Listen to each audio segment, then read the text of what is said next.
I appreciate how well branded you are. I looks like an 8th grader did my, or maybe like a 5th grader. What are you talking about? You got like my signage is like hand painted, but maybe it's a little. It's more custom. Maybe a little bit enduring. But yeah. I need to look more professional. And I brought. I have wireless Rode mics. Okay. And I want to interview people for do you have a YouTube channel? I happen to be on YouTube as well. I'll give you an invite, Liam. This is the website you can take with you. It's a gospel track. So I'm a Christian guy out talking about faith and spirituality as well. So that's what I do. Come out and I get to come out here and talk with folks. Just had a great conversation with 2 young ladies for about 30 minutes before you walked around. And today's a really slow day. It's getting toward the end of the semester, I think. And usually the DJ is blaring by now. So I stay on this side of the speakers and whatnot. But tell me about yourself, sir. I actually went to become a priest in the Catholic Church. Okay. And so I've since come out of the Catholic Church. Really Christianity in general. What I'm geared towards more are the spiritual but not religious crowd. Yeah. I did actually a master's degree in theology, and I'm working towards another graduate degree in the religious studies program here. Oh, really? At USF? Yeah. Interesting. Yeah. Interesting. How's the program? Beautiful. The people are it's a special thing because they're all focused around religion, so it's different than like a seminary.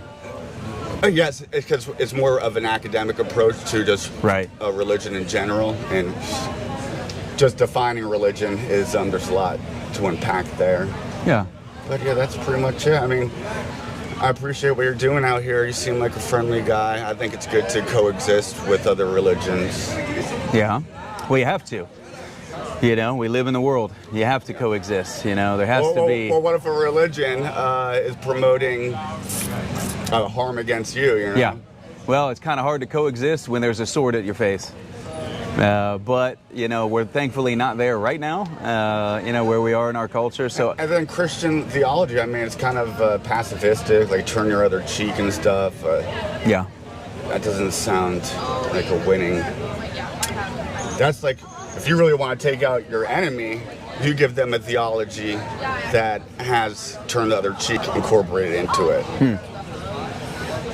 Yeah, so I don't want to get too into it because I don't want to make you feel uncomfortable or sad.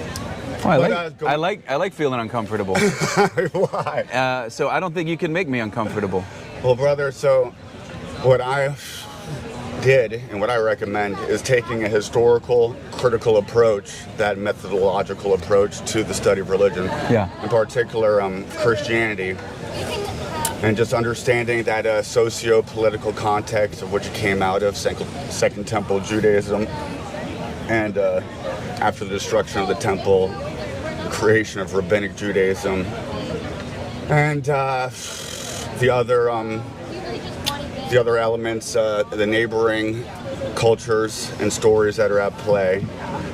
And at least when I did that, I came to the conclusion that Jesus is, in fact, allegorical, metaphorical, perhaps even metaphysical, and not a historical figure.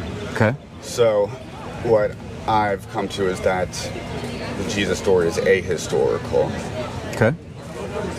And it's a combination of other myths and dying and rising gods, and gods and goddesses from other cultures, particularly Mary, Isis, and then Mary Magdalene, Nephthys, who was like a sacred prostitute, and so she got turned into just Mary Magdalene the prostitute.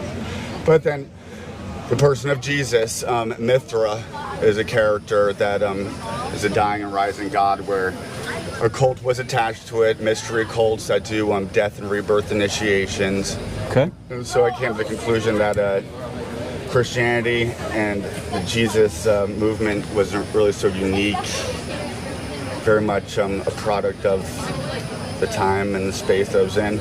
And I just don't see it as really a healthy one. attaching to in a literal sense to come forward. I think there are metaphysical, allegorical, deep, profound lessons to be brought out of Christianity in particular. But the Bible. I'm gonna ask you a question in a sec. Yeah. Is mostly propaganda, and it's actually anti-human. It's very racial suprematic towards the Jewish people, and actually calls for violence towards the Gentile, the non-Jew, which is disturbing. It's also disturbing to see these evangelical Christians that are just to blindly support whatever Israel does because their Bible told them to bless Israel and you'll be blessed. So it has ramifications today. It's not, I mean, people can believe whatever they want, but then when it really comes into everyday life getting lost and whatnot, and then even the Christians root for the end of the world in a cataclysmic event where a bunch of people have to perish.